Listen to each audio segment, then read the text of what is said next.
आज हम लोग मिल्कन ड्रॉप एक्सपेरिमेंट के थ्रू इलेक्ट्रॉन पर चार्ज निकालेंगे। तो इलेक्ट्रॉन का चार्ज मिल्कन ने 1909 में एक एक्सपेरिमेंट के थ्रू निकाले और उस एक्सपेरिमेंट का नाम है मिल्कन ड्रॉप एक्सपेरिमेंट। तो इन्होंने 1909 में एक्सपेरिमेंट किए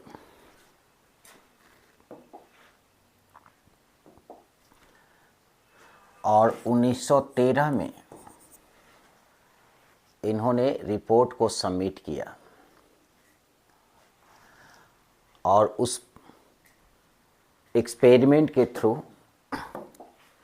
इन्होंने जो इलेक्ट्रॉन पर चार्ज कैलकुलेट किया, ये हमारा एटम है और इस एटम के ऑर्बिट में इलेक्ट्रॉन घूम रहा है और ये न्यूक्लियस है जहाँ पर प्रोटॉन्स और न्यूट्रॉन्स रहता है। तो इस इलेक्ट्रॉन के बारे में जे थॉमसन ने कैथोड रेज एक्सपेरिमेंट के थ्रू खोज निकाले थे कि एटम के अंदर एक निगेटिव चार्ज पार्टिकल होता है जिसका नाम इन्होंने इलेक्ट्रॉन रखा।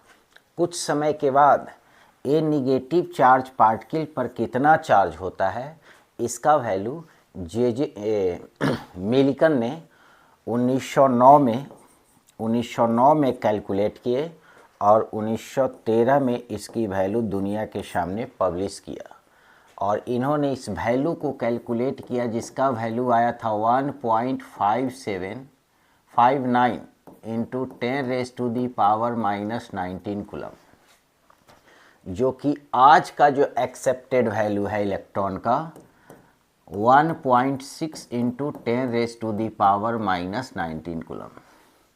मीन्स मिल्कन के थ्रू जो कैलकुलेट किया हुआ इलेक्ट्रॉनिक चार्ज है वो चार्ज आज के एरा के कैलकुलेटेड इलेक्ट्रॉनिक चार्ज के करीब करीब बराबर है।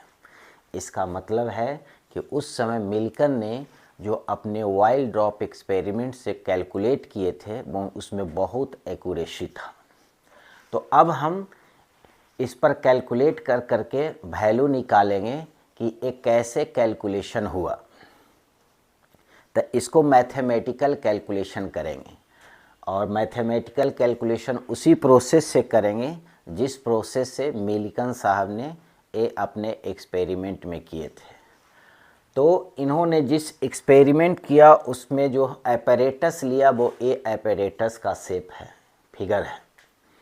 एक सिलेंड्रिकल एपरेटस है, इसमें एक होता है एक्सरे गन, इससे एक एक्सरे अंदर प्रोड्यूस होती है, एक्सरे गन होता है।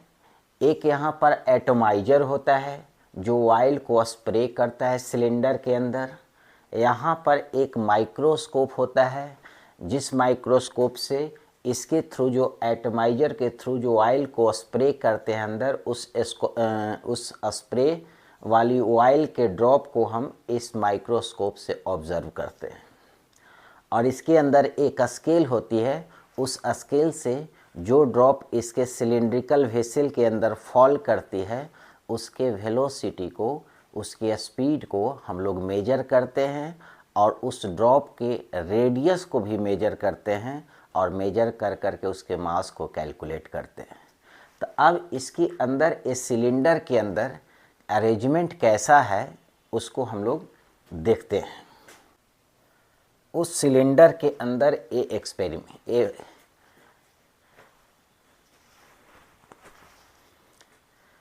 ये सारे अरेंजमेंट है सिलेंडर के अंदर। तब इस सिलेंडर के अंदर क्या होता है, एक मेटेलिक प्लेट होता है, सर्कुलर मेटेलिक प्लेट, जो कि बैटरी के पॉजिटिव प्लेट से कनेक्ट करते हैं और एक दूसरा सर्कुलर प्लेट होता है जो बैटरी के निगेटिव प्लेट से कनेक्ट करते हैं।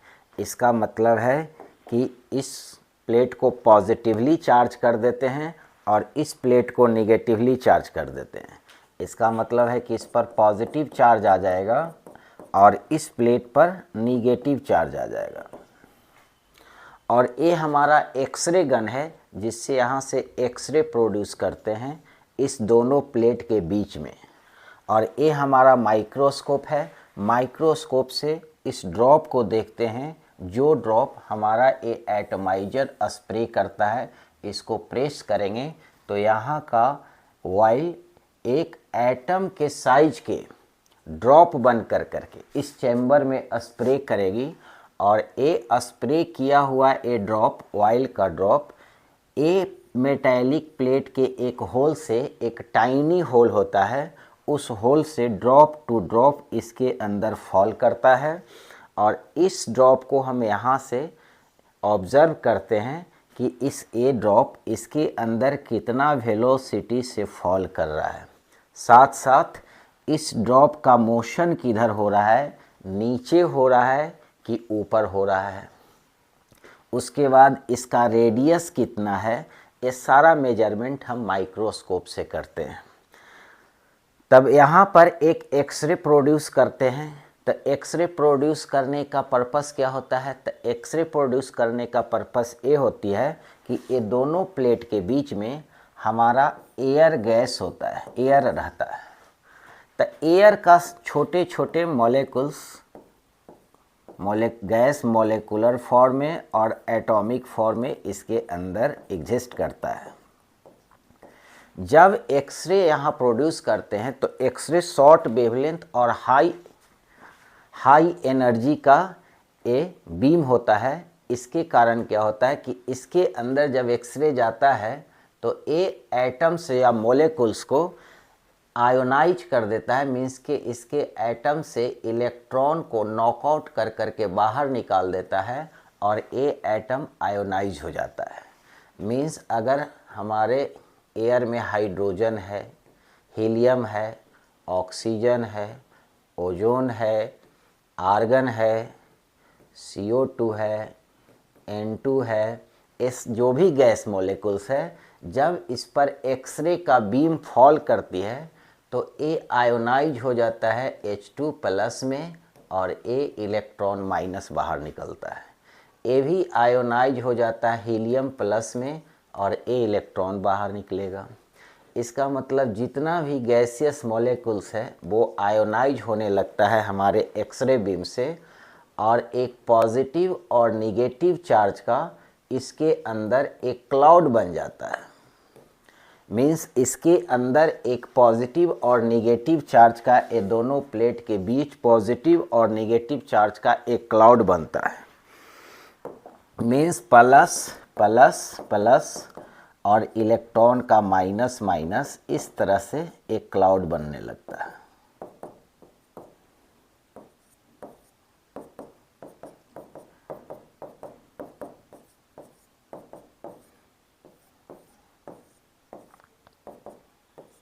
इस तरह से क्लाउड होता है। इसका मतलब ये है कि हमारा एक्सरे गन का सिर्फ इतना ही यूज है कि वो अंदर के गैसियस एटम्स को और मॉलिक्यूल्स को आयोनाइज कर दे, उसके एटम के इलेक्ट्रॉन को नॉकआउट कर दे। तो नॉकआउट करने के बाद इधर गैसियस मॉलिक्यूल्स जब आयोनाइज हो जाएगा तो इसमें इलेक्ट्रॉन और पॉजिटिवली चार्ज आयन का एक क्लाउड डेवलप होगा।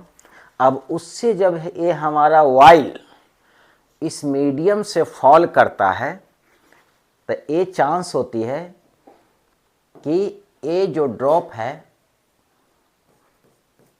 ये निगेटिव चार्ज और पॉजिटिव चार्ज वाले क्लाउड से जब पास करेगा तो यहाँ से चांस बनता है कि इसमें या तो इस क्लाउड का इलेक्ट्रॉन आकर के चिपक जाए या इस ड्रॉप में क्लाउड का आयंस, कैटायंस ए वाला आकर के चिपक जाए। इसका मतलब वाइल के साथ या तो पॉजिटिव चार्ज आकर के चिपक जाए, नहीं तो निगेटिव चार्ज आकर के चिपक जाए, और एक चांस बनता है कि दोनों चिपक जाए।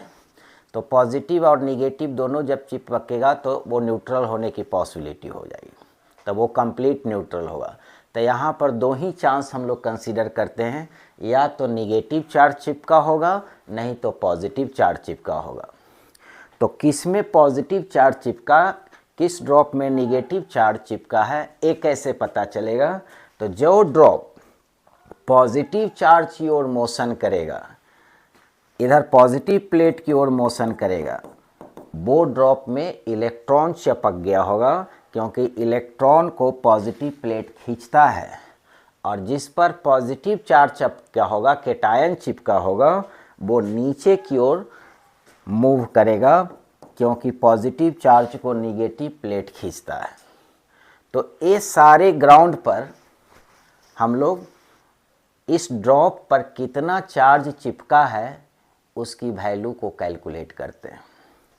तो इस वैल्यू को कैलकुलेट करने के लिए हमको 4 डिफरेंट टाइप के फोर्स के बारे में जानकारी होना चाहिए, क्योंकि इस चार्ज को कैलकुलेट करने के लिए मिल्टन ने 4 डिफरेंट फोर्सेस को यूज किया। उसमें एक फोर्स है ग्रेविटेशनल फोर्स, दूसरा फोर्स है विस्कस फोर्स, तीसरा फोर्स है बायंट फोर्स और चौथा फोर्स है इलेक्ट्रिक फोर्स। तो विस्कस फोर्स और बायंट फोर्स और ग्रेविटेशनल फोर्स, ये सारे तीनों फोर्स को हम 11th वाले पोर्शन में डील कर चुके हैं, लेकिन समझने के लिए अभी यहाँ पर भी डील करना ज़रूरी है।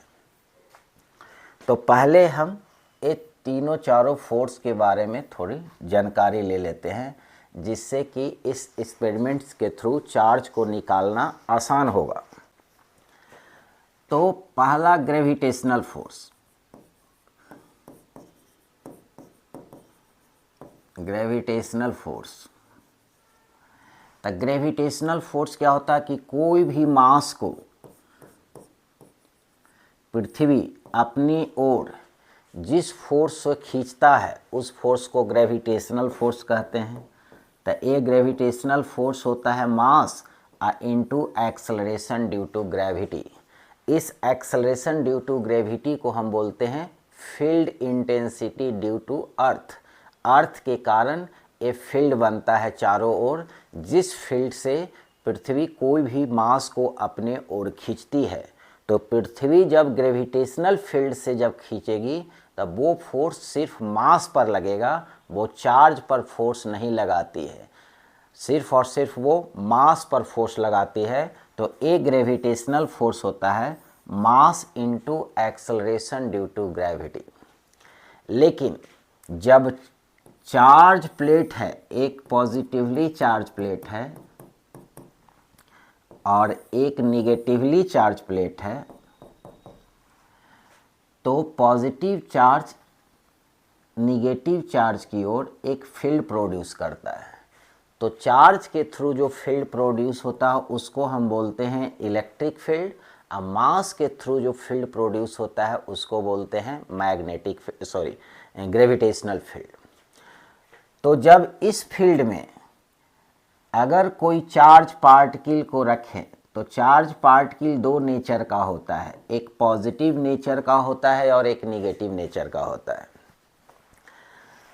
मास का सिर्फ एक ही एब्सोल्यूट वैल्यू होता है, मास ना पॉजिटिव होता है ना नेगेटिव होता है, वो सेमी डेफिनिट फिजिकल क्वांटिटी है।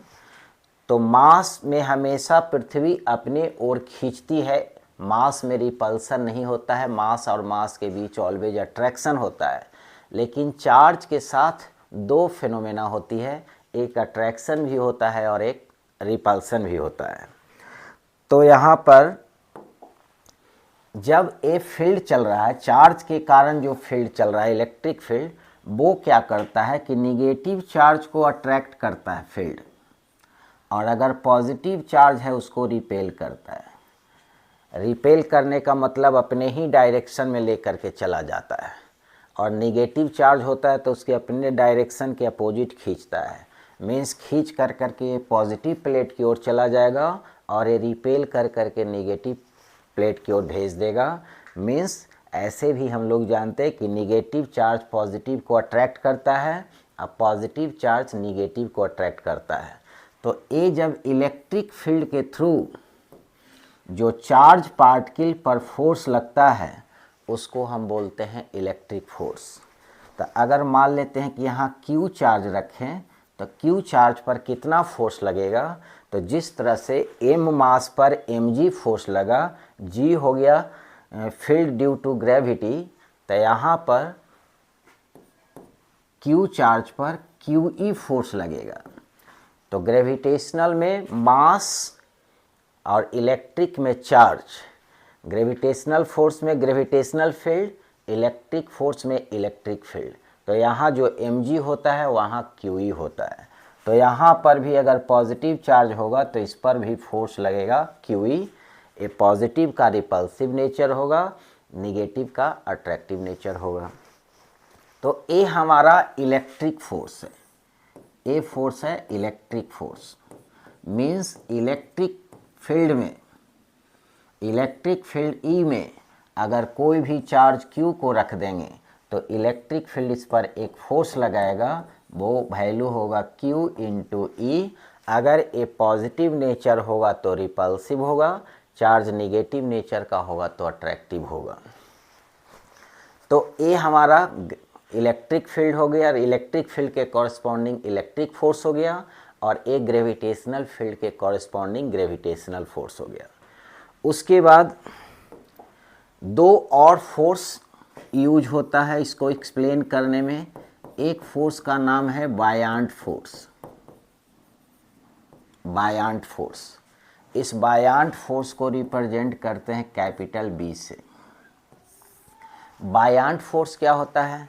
तो ए आर्किमिडीज के प्रिंसिपल के अनुसार जब कोई भी सॉलिड बॉडी को फ्लूइड में अगर इमर्ज करेंगे, फ्लूइड के अंदर डालेंगे, तो ये जितना फ्लूइड हटाएगा तो हटाया हुआ फ्लूइड का जितना वेट होगा उतना ही वेट के बराबर फ्लूइड ने उस बॉडी को पर ऊपर की ओर एक फोर्स लगाती है, और उस फोर्स को बोलते हैं बायांट फोर्स। मीन्स अगर हम इसको लिक्विड में रख देते हैं, ये अगर लिक्विड में डाला हुआ है तो लिक्विड में अगर डाला हुआ है तो ए बॉडी का, ए ऑब्जेक्ट का जितना वॉल्यूम होगा उतना वॉल्यूम लिक्विड यहाँ से डिस्प्लेस हो गया होगा। मीन्स यहाँ से जो ए लिक्विड डिस्प्लेस हुआ होगा, इसके अंदर से ए लिक्विड जो हटा होगा, स्थान खाली हुआ होगा, और जिसके स्थान पर ए बॉडी आया है, ए हटाया गया लिक्विड का जितना वेट होगा, वेट का मतलब होता है mg, mass into acceleration due to gravity. तो इस वेट के बराबर ए लिक्विड इसके ऊपर की ओर एक फोर्स लगाता है, और इसी फोर्स को हम बायांट फोर्स बोलते हैं। और a buoyant force a liquid, displaced liquid के वेट के बराबर होता है। तो ए डिस्प्लेस्ड लिक्विड का वेट कैसे निकालेंगे? तो इसका जितना वॉल्यूम होगा उतना ही वॉल्यूम ए डिस्प्लेस्ड वाटर का होगा, अगर ये वाटर लिक्विड लेते हैं तो। और हम जानते हैं कि density is equal to mass upon volume, तो यहाँ से मास निकालेंगे तो डेंसिटी इनटू वॉल्यूम हो जाएगा। तो इसके मास के जगह हम, वेट का मतलब mg हो गया, और मास के जगह हम रो इंटू v लिख सकते हैं। रो किसका? उस फ्लूइड का जो फ्लूइड को डिस्प्लेस किया। अगर लिक्विड है तो लिक्विड, ऑयल है तो ऑयल, गैस है तो गैस। अब वॉल्यूम, जितना वॉल्यूम डिस्प्लेस हुआ, और इनटू जी। ये हमारा बायांट फोर्स होता है। मीन्स जब कोई भी ऑब्जेक्ट लिक्विड में जाएगा तो उससे जो बायांट फोर्स डेवलप होगा, उस बायांट फोर्स का वैल्यू होगा v रो g। रो होगा डेंसिटी ऑफ मीडियम, जिस मीडियम में इसको डालते हैं। तो इस इतना के बराबर ऊपर की ओर बायांट फोर्स लगेगा। तो बायांट फोर्स हमेशा ऊपर की ओर लगता है, क्योंकि ऊपर की ओर चाहता है कि ये जो हमारा स्थान को एक कैप्चर किया है, लिक्विड कहता है कि हमारे स्थान को जो कैप्चर किए हो उसको तुम खाली करो। तो खाली कब कराएगा? नीचे जाएगा तब तो, और हटाते हुए दूसरे के कब्जा करते जाएगा दूसरे के स्थान को। तो ये ऊपर की ओर फेंकना चाहता है कि ऊपर चले जाओगे तो हमारा जितना भी स्पेस है वो सब हम रिकवर कर लेंगे। तब बायांट फोर्स हमेशा ऊपर ही लगेगा। तो ए बायांट फोर्स हो गया v रो g। अब चौथा एक फोर्स इसमें आता है, उस फोर्स को हम बोलते हैं viscous force. Viscous force. Viscous force कैसे होता है? जब एक सॉलिड को दूसरे बड़ी सॉलिड बॉडी पर जब स्लाइड करते हैं तब उसमें एक घर्षण डेवलप होता है, उस घर्षण को हम फ्रिक्शन फोर्स कहते हैं। लेकिन यही जब रिलेटिव मोशन किसी भी फ्लूइड में, कोई भी सॉलिड बॉडी का हो, फ्लूइड के अंदर अगर मोशन होता है, फ्लूइड या तो गैस हो सकता है, नहीं तो लिक्विड भी हो सकता है। लिक्विड और गैस दोनों को हम लोग फ्लूइड कहते हैं। तो जब फ्लूइड में जब कोई भी ऑब्जेक्ट का मोशन होता है तब फ्लूइड का मोलेकुल्स और एटम्स भी जिस डायरेक्शन में बॉडी मूव करता है उसके अपोजिट डायरेक्शन में एक घर्षण देती है। तो उस घर्षण को हम फ्रिक्शन ना कह करके यहाँ पर इस घर्षण को हम विस्कस फोर्स बोलते हैं। मीन्स अगर कोई ये हमारा सॉलिड बॉडी है और ये सॉलिड बॉडी ये चारों ओर कोई गैसियस मीडियम है, ये गैसियस मीडियम है और ये गैसियस मीडियम में ये सॉलिड बॉडी अगर नीचे जा रही है तो ये सारा मोलेकुल्स से टकराने पर ये इसके ऊपर एक घर्षण ऊपर की ओर देगा। अगर ये v स्पीड से नीचे जा रहा है तो घर्षण ऊपर की ओर देगा और इस घर्षण को हम बोलते हैं विस्कस फोर्स। तो ये हमारा विस्कस फोर्स हो जाता है। अगर यही सॉलिड बॉडी नीचे न जा करके इस फ्लूइड मीडियम में ऊपर मूव करेगा, तो अगर ऊपर मूव करेगा तो ये सारा मोलेकुल्स इसका घर्षण नीचे की ओर डेवलप करेगा, तो इस समय विस्कस फोर्स नीचे की ओर लगेगा। और ये विस्कस फोर्स का वैल्यू स्टोक्स लॉ जिसको बोलते हैं 6 pi eta r into v से निकाला गया। ईटा को हम बोलते हैं कोएफिशिएंट ऑफ विस्कोसिटी। ईटा का नाम है कोएफिशिएंट ऑफ विस्कोसिटी। जिस तरह से जब एक सॉलिड बॉडी, ये हमारा कोई सॉलिड बॉडी है, एक रफ सरफेस पर मूव करता है, अगर इधर स्लाइड कर रहा है v वेलोसिटी से, तो ये सरफेस इस पर पीछे की ओर फ्रिक्शन लगाता है और फ्रिक्शन का फार्मूला हम लोग जानते हैं म्यू इंटू एन होता है। तो यहाँ पर म्यू को हम बोलते हैं कोएफिशिएंट ऑफ फ्रिक्शन, इसको बोलते हैं कोएफिशिएंट ऑफ फ्रिक्शन। तो यही बॉडी सॉलिड के सरफेस पर रगड़ ना करके कोई फ्लूइड मीडियम में अगर रगड़ घर्षण डेवलप करता है तब इसको फ्रिक्शन फोर्स ना कह के विस्कस फोर्स बोलते हैं। और विस्कस फोर्स का वैल्यू निकालने के लिए स्टोक्स के अनुसार ये फार्मूला है 6 pi eta r into v, और इस ईटा को हम बोलते हैं कोएफिशिएंट ऑफ विस्कोसिटी। और यहाँ सॉलिड में जब म्यू आता है तो इसको बोलते हैं कोएफिशिएंट ऑफ फ्रिक्शन। अब इसका वैल्यू हर फ्लूइड और गैस के लिए अलग अलग होता है। जैसे वाटर के लिए इसका वैल्यू होता है 1.0 इंटू 10⁻³ पास्कल सेकेंड। लेकिन हम लोग मिलिकन ड्रॉप एक्सपेरिमेंट में एयर गैस ले रहे हैं तो यहाँ हमारा एयर का ज़रूरत पड़ेगा। तो ईटा फॉर एयर होता है 1.81 इंटू 10⁻⁻5 पास्कल सेकेंड। तो ईटा का वैल्यू ए यूज होगा क्योंकि हम दोनों प्लेट के बीच जो मीडियम लिए हैं वो लिक्विड ना लेके गैस लिए हैं और गैस में एयर लिए हैं, तो एयर के लिए ईटा का वैल्यू ये होती है। अब यहाँ पर आर क्या है? तो आर जो ऑब्जेक्ट फ्लूइड में मूव करेगा उसका रेडियस है, स्फेरिकल शेप कंसीडर करते हैं। और भी क्या है? वेलोसिटी है। जितना ज़्यादा वेलोसिटी से, हाई वेलोसिटी से गिरेगा उतना ही ज़्यादा घर्षण होगा। जैसे हम अपना हाथ को, हथेली को रोड के सरफेस पर जितना तेज़ी से स्लाइड करेंगे उतना ज़्यादा रगड़ होगा, मीन्स उतना ज़्यादा घर्षण होगा। उसी तरह से ए सॉलिड बॉडी जितना फास्ट किसी भी फ्लूइड मीडियम में मूव करेगा उतना ज़्यादा विस्कस फोर्स होगा। मीन्स विस्कस फोर्स का जो वैल्यू होता है वो डायरेक्टली प्रोपोर्शनल टू वेलोसिटी।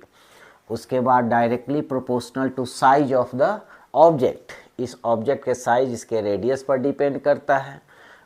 उसके बाद directly proportional to coefficient of viscosity of the medium.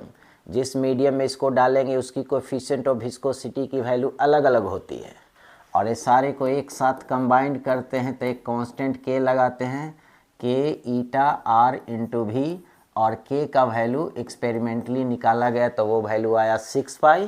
तो विस्कस फोर्स का जो फार्मूला बनाया गया वो 6 पाई ईटा आर इंटू भी, और ये स्टोक्स ने बनाए थे इसलिए इसको स्टोक्स लॉ भी बोलते हैं। तो हमारे पास 4 तरह का फोर्स आ गया, और इसी चारों फोर्स के हेल्प से हम ऑयल के ड्रॉप पर कितना चार्ज चिपका है उसकी वैल्यू को कैलकुलेट करेंगे। तो अब हम फोर्स के बारे में पढ़ चुके हैं, तो अब हम चार्ज निकालेंगे। तो चार्ज निकलेगा कैसे? तो इसके लिए ये हमारा मिलिकन का ऑयल ड्रॉप एक्सपेरिमेंट का एपरेटस है। तो इस एपरेटस को पहले हम एनिमेशन के थ्रू समझ लेते हैं, कि एनिमेशन के थ्रू इसको पहले देख लेते हैं। ये हमारा सिलिंड्रिकल वेसल है, ये हमारा एक्सरे है,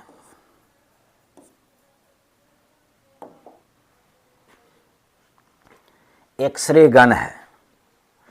इस एक्सरे गन से हम सिलेंडर के अंदर एक्सरे प्रोड्यूस करेंगे, और एक्सरे प्रोड्यूस कर करके इसके अंदर जो एयर गैस है उसको आयोनाइज करेंगे, मीन्स उसके एटम से इलेक्ट्रॉन बाहर निकाल देंगे। उसके बाद यहाँ पर है एटोमाइजर, ये हमारा एटोमाइजर है, ये हमारा एटोमाइजर है।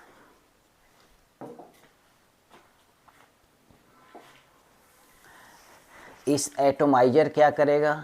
तो एटोमाइजर करेगा कि इसको अगर हम प्रेस करते हैं, इसको अगर प्रेस करेंगे तो यहाँ से ऑयल इस पाइप के थ्रू इसके अंदर प्रेस स्प्रे होगी।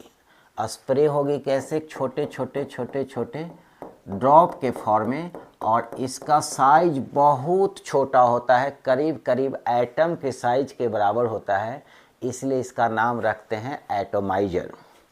यहाँ पर एक हमारा है माइक्रोस्कोप। माइक्रोस्कोप से ये जो ड्रॉप दोनों प्लेट के बीच में जब फॉल करेगा तो हम यहाँ से उसको ऑब्जर्व करेंगे। उसके बाद जब फॉल करता है तो इसके अंदर एक स्केल भी सेट होता है, और इस स्केल के बगल से जब ये ऑयल का ड्रॉप फॉल करता है तो यहाँ से प्रोजेक्शन कर करके इसका रेडियस कैलकुलेट कर सकते हैं।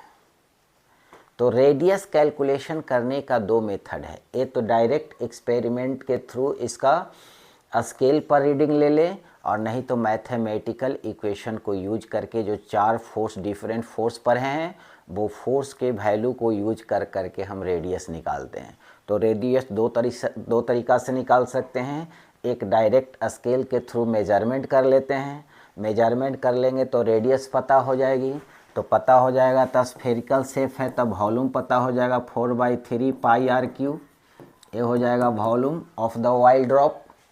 और जब इसका वॉल्यूम पता हो जाएगा और इसमें जो हम लोग लिक्विड रखते हैं उसका डेंसिटी ऑफ ऑयल ऑलरेडी पता रहता है, एक करीब करीब लिया गया था 900 kg पर क्यूबिक मीटर।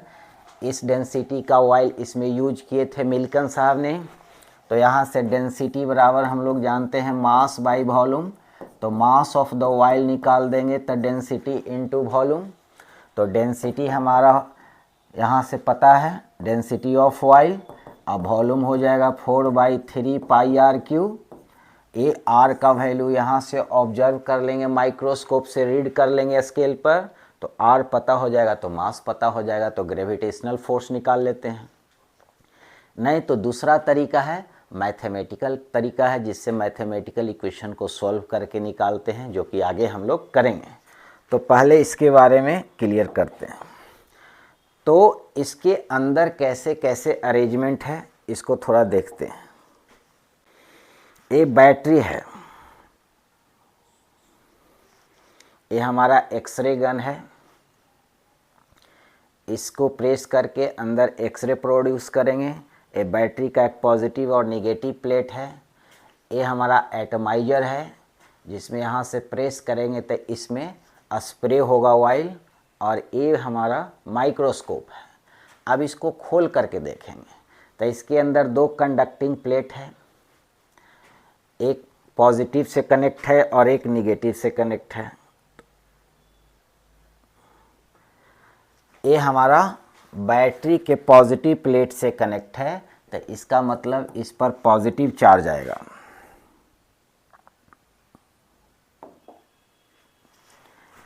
ये पॉजिटिव से कनेक्ट है तो इस पर हमारा पॉजिटिव चार्ज आ जाएगा, और ये वाला प्लेट निगेटिव, बैटरी के निगेटिव टर्मिनल से कनेक्टेड है, तो इस पर हमारा निगेटिव चार्ज आ जाएगा। तो जस्ट लाइक एक कैपेसिटर की तरह ये ट्रीट होती है। तो उस पर में ऊपर वाले प्लेट पर पॉजिटिव चार्ज और नीचे वाले प्लेट पर निगेटिव चार्ज। यहाँ पर एक टाइनी होल होता है, इसी होल से जब हम इसको स्प्रे करेंगे तो इससे जो हमारा ड्रॉपलेट्स आएगा, ऑयल का ड्रॉप आएगा, वो इसी के थ्रू फॉल करेगा। तो इसमें अगर इसको बैटरी से कनेक्ट कर देंगे तो जब एक पॉजिटिव प्लेट और नेगेटिव प्लेट बनेगी तो इसके अंदर एक इलेक्ट्रिक फील्ड एग्जिस्ट करेगा, और यहाँ से एक्सरे को ऑन कर करके इसके अंदर जितने भी गैस मॉलिक्यूल्स है वो सब को अगर आयोनाइज कर दें, H+, helium plus, oxygen plus, ozone plus, इसका इलेक्ट्रॉन सबको बाहर निकालते जाएंगे, हीलियम प्लस इसका इलेक्ट्रॉन, O3 प्लस इसका इलेक्ट्रॉन, CO2 प्लस इसका इलेक्ट्रॉन बाहर निकाल दिया, NO2 प्लस इसका इलेक्ट्रॉन बाहर कर दिया। तो इसका मतलब हो गया कि इसमें एक क्लाउड बन गया निगेटिव चार्ज और पॉजिटिव चार्ज का। इससे जब हमारा ड्रॉपलेट, इससे ये ड्रॉपलेट जब इससे होकर के नीचे फॉल करेगा तो इस ड्रॉपलेट पर दोनों में से कोई ना कोई चार्ज के चिपकने का चांस होगा, या तो इस पर इलेक्ट्रॉन चिपक जाए और नहीं तो इस पर प्रोटॉन चिपक जाए। तो इसी को हम मैथमेटिकल कैलकुलेशन करेंगे। फर्दर थोड़ा सा एनिमेशन आगे देखते हैं। ये हमारा टाइनी होल है,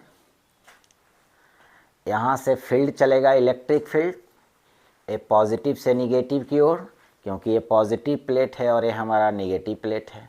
यहाँ एक्सरे ऑन करेंगे तो इसके अंदर के गैस को आयोनाइज कर देगा, जो कि हमको दिखाई नहीं देगा, लेकिन माइक्रोस्कोप से देखेंगे तो वो सारा चीज़ दिखाई देगा। अब हम माइक्रोस्कोप से जब उसको ऑब्जर्व करते हैं तो देख रहे हैं कि ये फॉल कर रहा है नीचे की ओर। तो अगर ये नीचे की ओर फॉल कर रहा है तो इसका वेलोसिटी को हम मान लेंगे v1। अगर ये नीचे की ओर फॉल कर रहा है तो इसके वेलोसिटी को हम v1 कहेंगे कि नीचे से फॉल कर रहा है। और जब ऊपर से नीचे फॉल करता है तो इस स्केल के थ्रू, यहाँ पर इस स्केल के थ्रू इसको मेजर कर लेते हैं कि वास्तव में इसका डायमीटर कितना है। और डायमीटर में अगर रेडियस निकालना है तो डायमीटर में 2 से डिवाइड कर देंगे तो इसका डायमीटर निकल जाएगा। तो ये जब नीचे फॉल करता है, पहला केस में जब ये नीचे फॉल करता है तो सिर्फ ग्रेविटी के कारण, ग्रेविटी नीचे इसको खींचता है। एयर के अंदर एयर फ्लूइड है तो इसके ऊपर एक बायांट फोर्स लगेगी।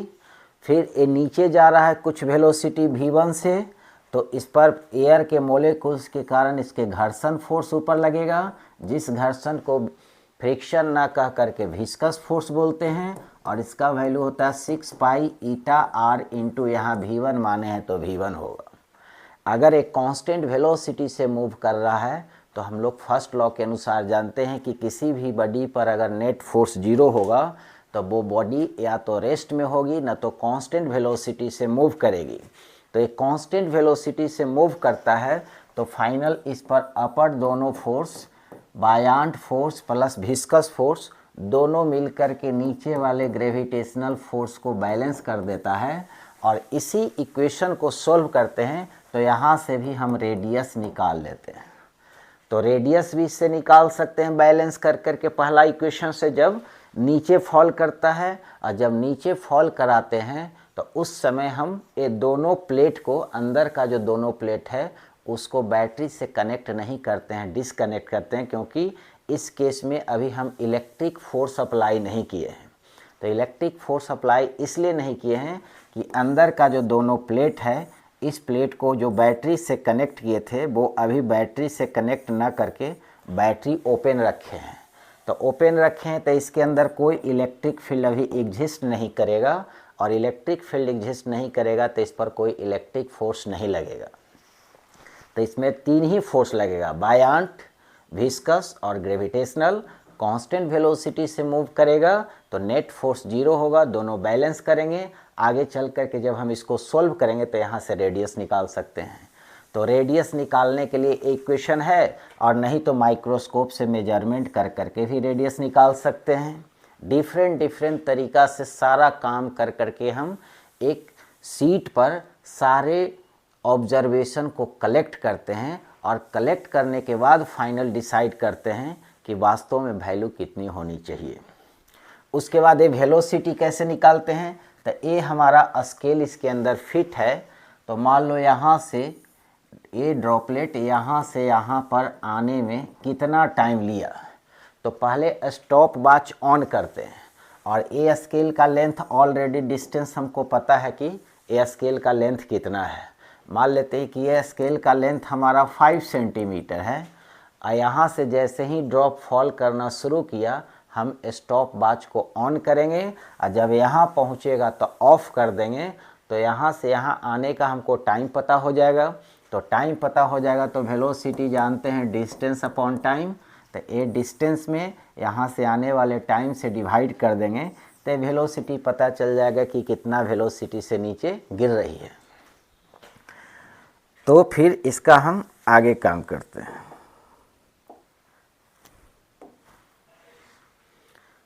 तो अब ये नीचे कांस्टेंट वेलोसिटी से फॉल कर रहा है। अब क्या करते हैं कि बैटरी को ऑन कर दिया। पहले बैटरी ऑफ किए थे, इलेक्ट्रिक फील्ड नहीं था। अब यहाँ से इसको ऑन कर देंगे। ऑन कर देंगे तो इलेक्ट्रिक फील्ड आ गया। तो इलेक्ट्रिक फील्ड आ गया तो अब इस पर ड्रॉप पर फोर्स ऊपर लगने लगेगा, मीन्स इलेक्ट्रिक फील्ड आ गया। तब क्या होगा, तब इसके अंदर जो ड्रॉप मॉलिक्यूल्स इससे आएगा तो इलेक्ट्रिक फोर्स ऊपर QE लगने लगेगा। अब Q कहाँ से आया, तो जो एक्सरे इसके अंदर चार्ज को आयोनाइज किया होगा तो उसमें प्लस और माइनस में से अगर इस पर प्लस चार्ज इलेक्ट्रॉन जाकर के अगर चिपका होगा तो निगेटिव चार्ज को ये पॉजिटिव प्लेट ऊपर की ओर खींचेगा, और अगर इसी ड्रॉप पर पॉजिटिव चार्ज वाला आयन चिपका होगा तो इस पर QE नीचे की ओर लगेगा। तो हम लोग इस पर फोकस ना करके इस पर फोकस करेंगे, क्योंकि मिलिकन्स साहब ने इलेक्ट्रॉन का चार्ज निकाल रहे थे। उस समय प्रोटॉन के बारे में कोई कन्फर्मेशन नहीं था, तो सिर्फ इलेक्ट्रॉन की चार्ज निकालने के लिए हम उसी ड्रॉपलेट पर फोकस करेंगे जो ड्रॉपलेट ऊपर की ओर मूव करेगी। तो ये इलेक्ट्रिक फोर्स ऊपर लगेगा। ये फ्लूइड मीडियम में है, तो फ्लूइड मीडियम में होने के कारण इस पर एक फोर्स ऑफ बायांसी लगेगा। तो एक फोर्स ऑफ बायांसी ऊपर चला जाएगा, ग्रेविटेशनल फोर्स नीचे लगेगा mg। और अगर ये ऊपर मूव कर रहा है v1 वेलोसिटी से, पहले वाला में नीचे मूव करा रहे थे, अब ऊपर मूव कराते हैं, तो ऊपर मूव कराएंगे तो विस्कस फोर्स नीचे की ओर आ जाएगा। तो ये दूसरा केस में फिर चूंकि कांस्टेंट वेलोसिटी से ऊपर मूव कर रहा है तो इस पर फिर नेट फोर्स 0 आएगा। तो ऊपर वाला force buoyant force plus electric force is equal to gravitational force plus viscous force. ये दूसरा इक्वेशन बन जाता है। तो पहला इक्वेशन से रेडियस निकाल लेते हैं और ये दूसरा इक्वेशन से हम चार्ज निकाल लेते हैं, और वो चार्ज को कैलकुलेट करने के बाद हमको बहुत सारे डेटा कलेक्ट हुआ और उस डेटा से हम लोग डिसाइड कर लेते हैं कि वास्तव में इस इलेक्ट्रॉन पर कितना चार्ज है, तो जिसके बारे में हम आगे कैलकुलेट करेंगे। तो ये हमारा एनिमेशन हो गया। अब ये जो ड्रॉपलेट नीचे चल रहा था, अब इलेक्ट्रिक फील्ड लगा देंगे तो अब ये ऊपर मूव करेगा। तो ये इलेक्ट्रिक फील्ड लगा दिए तो अब ये ड्रॉपलेट ऊपर मूव करने लगा कांस्टेंट वेलोसिटी से। इसका मतलब अब विस्कस फोर्स नीचे की ओर लगने लगा। ये प्लेट है, ये पॉजिटिव प्लेट और ये निगेटिव प्लेट। ये हमारा वाइल ड्रॉप फॉल हो रहा है। पॉजिटिव प्लेट, निगेटिव प्लेट अभी हमारा डिसकनेक्टेड है। तो जब डिसकनेक्ट करते हैं तो एक ग्रेविटी के कारण नीचे आ रहा है, फिर जब कनेक्ट करते हैं तो इलेक्ट्रिक फील्ड ऊपर ले जाता है, और एक ऐसा भी स्टेज आएगा कि हम इसको चाहें तो बीच में स्टॉप भी कर सकते हैं। तो इसका मतलब 3 केस डेवलप हो जा रहा है। एक केस डेवलप हो जाता है कि इसको स्टॉप कर देते हैं। तो स्टॉप करेंगे तो जब मोशने नहीं होगा, तब मोशन नहीं होगा तो विस्कस फोर्स कहीं से आएगा नहीं, क्योंकि विस्कस फोर्स के लिए, ये हमारा जो विस्कस फोर्स है उसके लिए विस्कस फोर्स का फार्मूला होता है 6 pi eta are into we. तब वेलोसिटी चाहिए, तो जब हमारा ड्रॉपलेट रुक जाएगा तब वेलोसिटी 0 हो जाएगी, तो विस्कस फोर्स भी 0 हो जाएगा। तो इसमें 3 स्टेज पर हम लोग कैलकुलेशन करते हैं, और इससे रिलेटेड जो क्वेश्चन भी आता है वो 3 स्टेज में आता है। पहला स्टेज है कि ये नीचे v1 स्पीड से जा रहा है, तब विस्कस फोर्स ऊपर होगा। दूसरा स्टेज है कि ये v2 स्पीड से ऊपर जा रहा है, तब विस्कस फोर्स नीचे होगा। और तीसरा स्टेप है जिसमें ये बीच में रोक सकते हैं नेट फोर्स 0 कर करके, तो इसको तीसरा स्टेज वाला लेते हैं। तो यहाँ रुक गया, तो अब इसको रुकने वाला पर थोड़ा सा कैलकुलेशन करते हैं।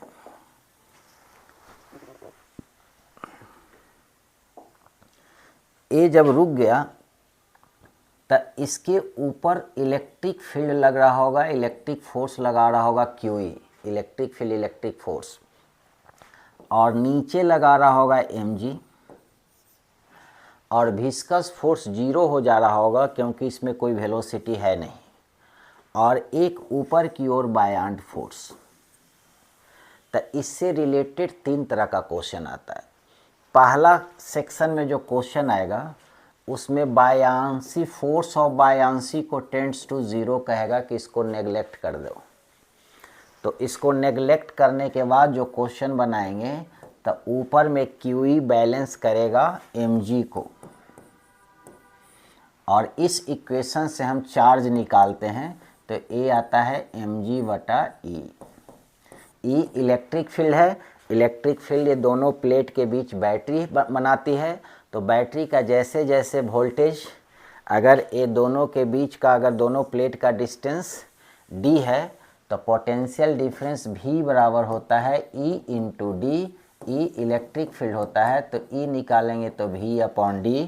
तो यहाँ से अगर चार्ज निकालते हैं तो mg और E के जगह V और ऊपर में d। ये भी वेलोसिटी नहीं है, बैटरी का पोटेंशियल है।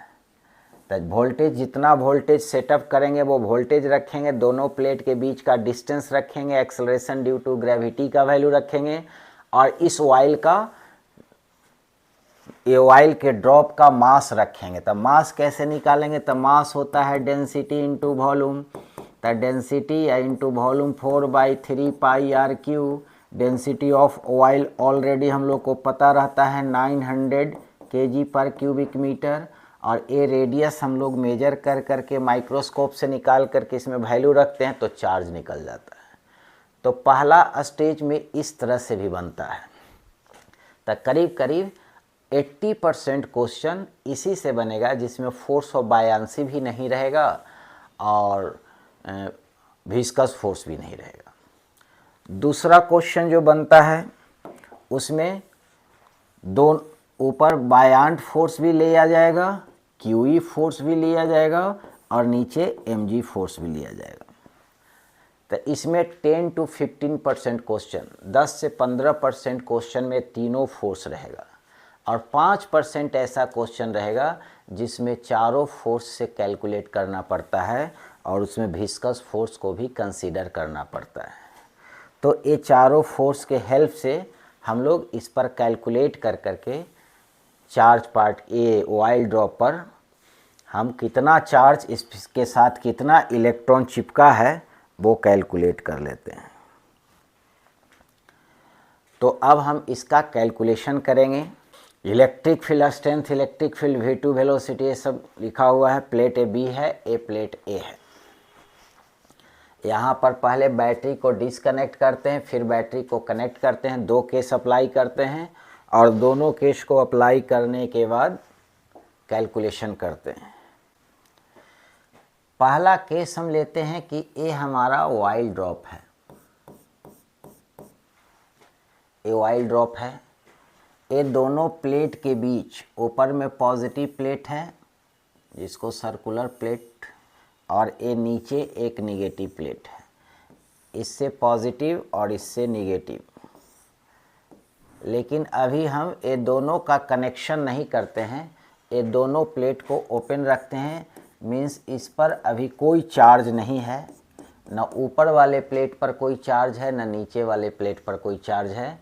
तो इस पर सिर्फ 2 ही फोर्स आएगा, एक नीचे ग्रेविटेशनल फोर्स आएगा, ऊपर में बायांट फोर्स आएगा।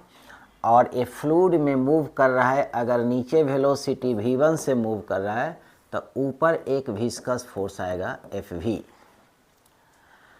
तो नेट फोर्स 0 होता है। तो नेट फोर्स 0 के लिए ऊपर वाला जो विस्कस फोर्स और बायांट फोर्स है दोनों मिल करके नीचे mg को बैलेंस कर देगा। तो विस्कस फोर्स के लिए फॉर्मूला लगाएंगे 6 pi eta r into V1। पहले V1 स्पीड से नीचे जा रहा है। बायांट फोर्स पढ़े हैं v rho g, the volume of the fluid displaced, rho of the medium के जगह यहाँ एयर है, और इंटू जी और is equal to mg। m हो गया ऑयल का मास। आगे इसको फिर फर्दर कैलकुलेट करते हैं। तो 6 pi eta r into V1 plus ए वॉल्यूम डिस्प्लेस उतना ही होगा जितना वॉल्यूम इसका है, उतना ही एयर यहाँ से डिस्प्लेस करेगी।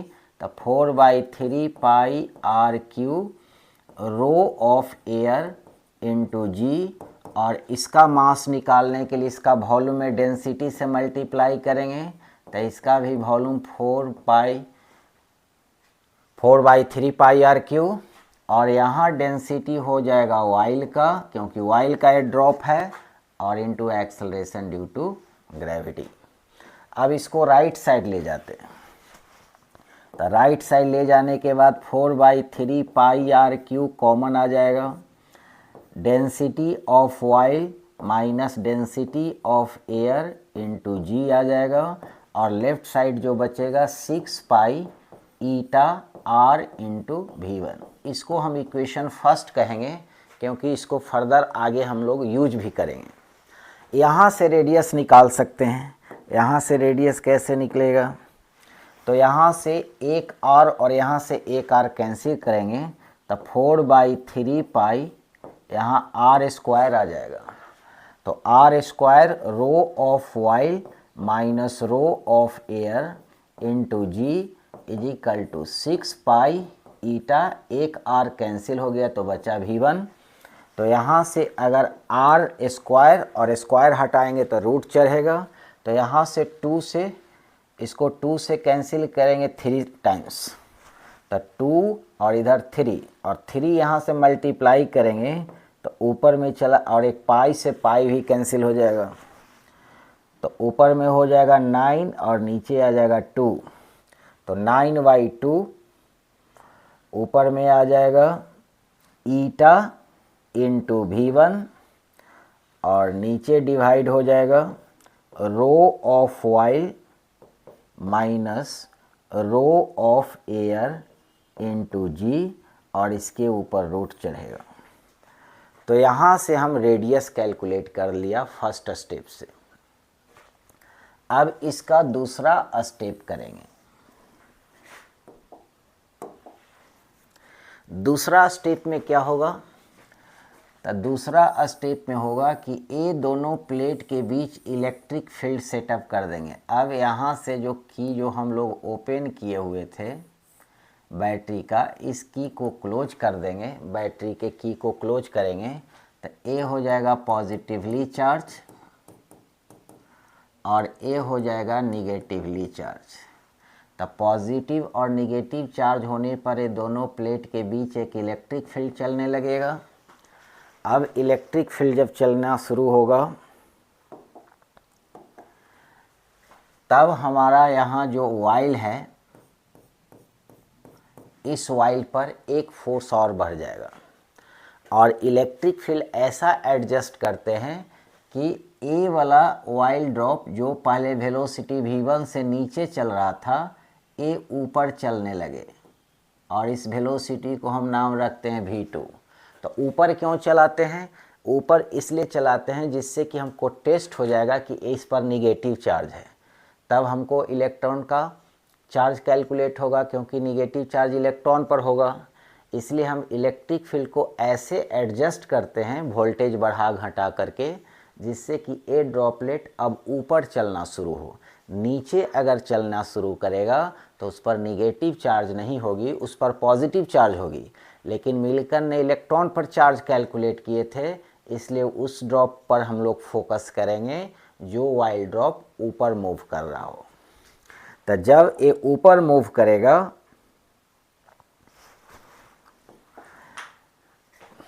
तो नीचे आ जाएगा विस्कस फोर्स और एक नीचे एक और फोर्स आएगा mg फोर्स, और ऊपर इसको खींच करके इलेक्ट्रिक फोर्स ले जाएगा और ऊपर एक और फोर्स लगेगा जिसका नाम है बायंट फोर्स। अब ये सारे फोर्स के हेल्प से हम लोग कैलकुलेट कर लेंगे। अब कांस्टेंट वेलोसिटी से ऊपर मूव कर रहा है तो इस पर भी नेट फोर्स 0 होगा। तो नेट फोर्स 0 होगा तो यहाँ से लिख सकते हैं ऊपर वाला force QE plus buoyant force is equal to viscous force plus mg। अब यहाँ पर QE प्लस बायंट फोर्स को V रो G, रो किसका? बायंट में रो एयर का होगा क्योंकि फ्लूइड एयर है, into G viscous force 6 pi eta R। और अब ये V2 स्पीड से ऊपर जा रहा है तो इसको हम V2 लिखेंगे। अब प्लस mg, तो mg होगा 4/3 पाई R³ volume into density of oil into G। अब यहाँ से इसको ऐसे लिख सकते हैं QE इज इक्वल टू, इसको राइट साइड ले जाते हैं तो ए वॉल्यूम 4/3 पाई R³ होगा, ए भी वॉल्यूम 4/3 पाई R³ है, तब 4/3 पाई R³ कॉमन आ जाएगा। तो यहाँ बचेगा density of oil minus density of air into G plus यहाँ 6 pi eta R into V2।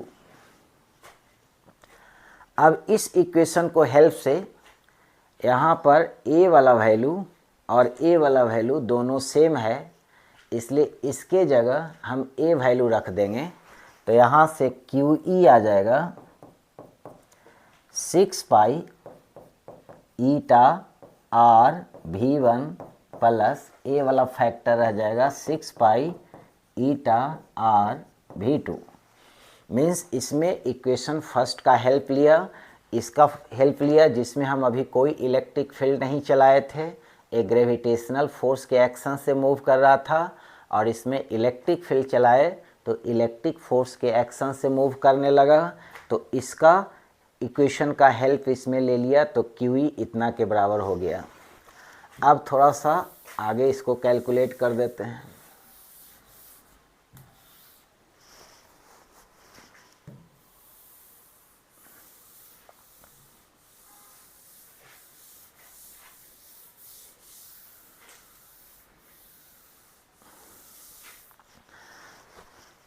तो वहाँ से अब इसको कैलकुलेट करेंगे तो QE बराबर हो जाएगा, यहाँ से कॉमन लेते हैं 6 पाई ईटा R कॉमन आ जाएगा और ब्रैकेट में बनेगा V1 plus V2, 6 pi eta R। और AR का वैल्यू जो फर्स्ट इक्वेशन से निकाले थे उसको यहाँ वैल्यू पुट कर देंगे। तो यहाँ से आ जाएगा 6 पाई ईटा R का वैल्यू यहाँ रख देंगे तो 2 eta V1 divided by 2 rho of oil minus rho of air into g. A root में है तो यहाँ से रेडियस रखा गया R के जगह और ए ब्रैकेट में आया V1 प्लस V2। तो यहाँ से Q अगर निकालेंगे तो इलेक्ट्रिक फील्ड से डिवाइड हो जाएगा।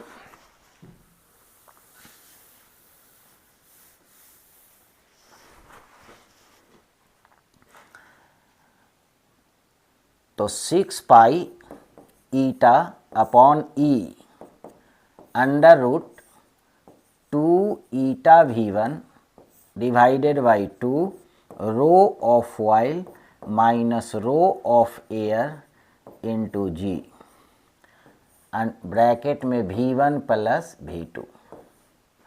अब इसी इक्वेशन के हेल्प से हम डिफरेंट चार्ज का वैल्यू कैलकुलेट करते हैं ऑयल के ड्रॉप पर।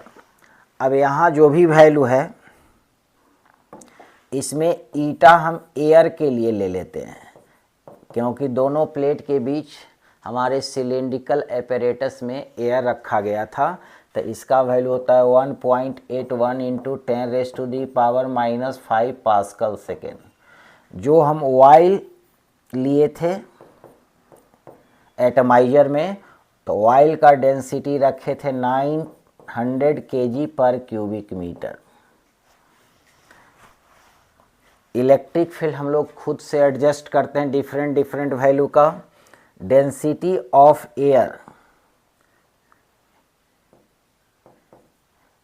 का डेंसिटी होता है 1.2922 kg पर क्यूबिक मीटर। और ए वैल्यू V1 और V2 का वैल्यू हम लोग स्केल पर ऑब्जर्व करके स्विच वॉच के टाइम वॉच के हेल्प से कैलकुलेट कर लेते हैं। और कैलकुलेट कर करके डिफरेंट लिक्विड के ड्रॉप पर ए चार्ज का वैल्यू कैलकुलेट करके एक टेबल हम लोग तैयार करते हैं। तो उस टेबल का वैल्यू हर एक ड्रॉप पर अलग अलग दिया। तो जब इस चार्ज का वैल्यू डिफरेंट स्पीड पर कैलकुलेट किया गया तो Q का वैल्यू आया, सबसे मिनिमम वैल्यू जो आया वो आया 1.59 इंटू 10⁻⁻19 कूलम। फिर दूसरा ड्रॉप पर कैलकुलेट किया तो ये आया 3.18 इंटू 10⁻⁻19 कूलम। फिर अगला ड्रॉप पर काम किया तो ए आया 4.77 इंटू 10⁻⁻19 कूलम। फिर अगला ड्रॉप पर किया तो 6.36 इंटू 10⁻⁻19 कूलम। फिर अगला ड्रॉप पर काम किया तो 7.95 इंटू 10⁻⁻19 कूलम। तो इस सारे डेटा को जब कोरिलेट किया गया तो कोरिलेट करने के बाद देखा कि जितने भी आगे ड्रॉप पर चार्ज आ रहा है वो सब इसी के मल्टीपल में आ रहा है। मीन्स इसका डबल करीब इसमें है, इसका ट्रिपल इसमें है, इसका 4 गुना चार्ज इसमें है, इसका 5 गुना चार्ज इसमें है। तब मिल्टन साहब ने कहे कि इससे कम चार्ज हमको किसी भी ड्रॉप पर नहीं मिला। इसका मतलब ये उस ड्रॉप का चार्ज है जिस ड्रॉप पर सिर्फ और सिर्फ एक इलेक्ट्रॉन चिपका होगा। तो एक इलेक्ट्रॉन वाला ड्रॉप को हम स्टडी किए हैं, तब ये चार्ज दिया है। ए वाला ड्रॉप को जब हम स्टडी किए तो इतना चार्ज मिला है, इसका मतलब इस ड्रॉप पर 2 गो इलेक्ट्रॉन चिपका हुआ होगा। इस पर इतना चार्ज मिला है, इसका मतलब है कि इस पर 3 इलेक्ट्रॉन चिपका हुआ होगा, क्योंकि इसका 3 गुना करीब करीब है। तब मिल्किन्स ने कहे कि जो इलेक्ट्रॉन पर जो चार्ज होती है वो 1.59 इंटू 10⁻⁻16 कूलम के बराबर होता है।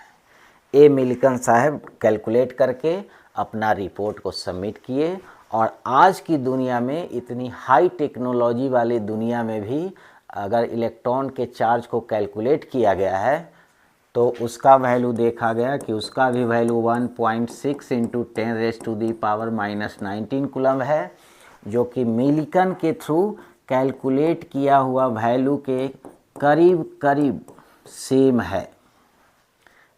तो इससे एक क्लियर हो जाती है कि मिल्किन साहब ने जो वाइल्ड एक्सपेरिमेंट से जो चार्ज कैलकुलेट किए थे वो बिल्कुल सही था।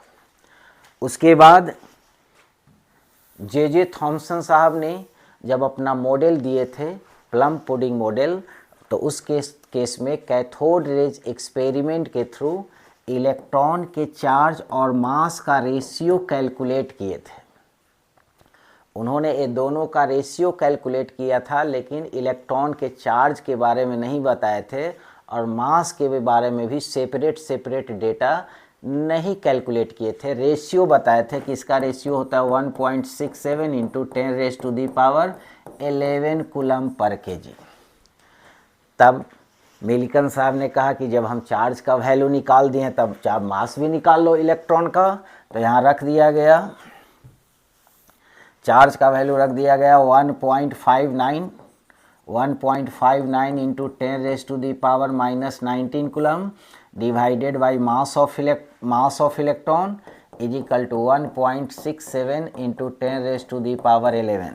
तो यहाँ से मास ऑफ इलेक्ट्रॉन निकालेंगे तो 1.59 इंटू 10⁻⁻19 डिवाइडेड बाई 1.76 इंटू 10⁻11, और इसको कैलकुलेट करते हैं तो ये आता है 9.1 इंटू 10⁻⁻31 केजी।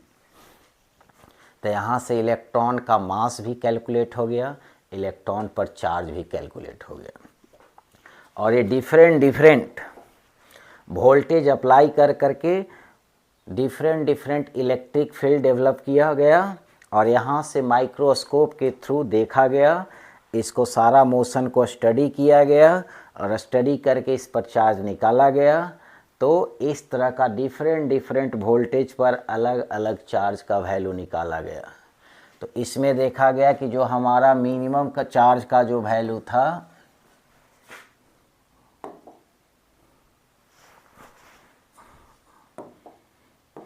जो हमारा मिनिमम चार्ज का वैल्यू था 1.59 इंटू 10⁻⁻19 कूलम, और जब हम दोनों प्लेट के बीच 391.49 वोल्ट लगा करके जब एक ड्रॉप को रोक रहे हैं और इसके मोशन को स्टडी कर रहे हैं, तो इस पर जो चार्ज आया है वो चार्ज आया 4.005 इंटू 10⁻⁻18 कूलम, और इसमें जब इस चार्ज से डिवाइड करते हैं तो करीब करीब 25 आ जाता है। इसका मतलब इस ड्रॉप पर 25 गो इलेक्ट्रॉन चिपक गया है।